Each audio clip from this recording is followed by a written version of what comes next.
Okay, now we see the questions E, Heaviside functions. Sketch the following graph and represent a function using a Heaviside function and find the Laplace transform. So E questions A, we have f of t and has two values, which is t when the time is from 0 less than t less than 1, and otherwise it will be value of 0 for t more than 1, right? For t more than 1. So sketch the graph. So in these functions, y represent the f of t,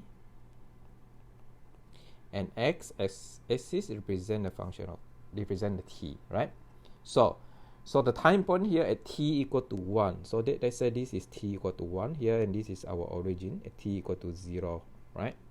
So sketch the graph. What does the graph look like? That means from 0 to 1, we have slope of t. That means from 0 to 1 over here, and this is t, right?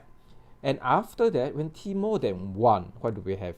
We have value f of t is 0. F of t is 0. Then that is our graph. That is our graph, right? Function f of t. Now, so the next question here is the using the Heaviside functions and find the Laplace transform. So how we use the Heaviside function to represent this graph? Okay, we can use the unit step function to represent this.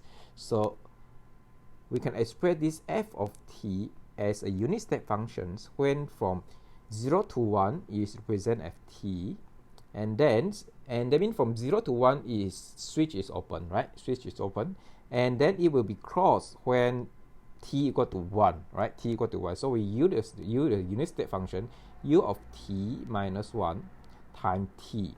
Okay, u of t minus 1 times t over here. So this we cause it to cross when t is more than 1. So that is the functions, okay, Heaviside functions.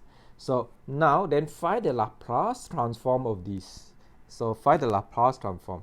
So to find this, we pass our functions into our Laplace operator, right? Pass this into our Laplace operator.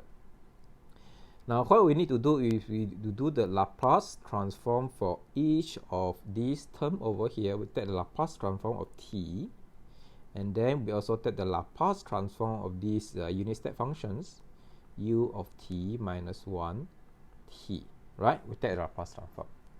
Now this is very simple.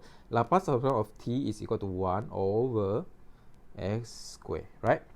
Now for the second term of this Laplace transform, so we can take the alternative of second shifting theorem. We can rewrite this.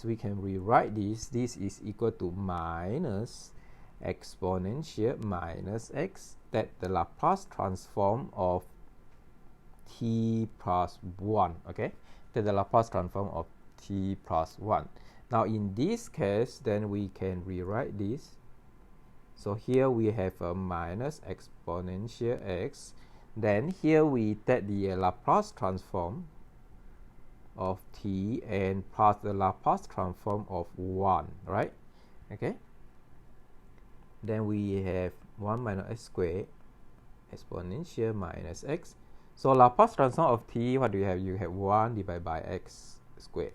And Laplace transform of 1, there is a constant number, that is 1 divided by x, 1 divided by x. So that is our answer, okay? Laplace transform of that functions of t.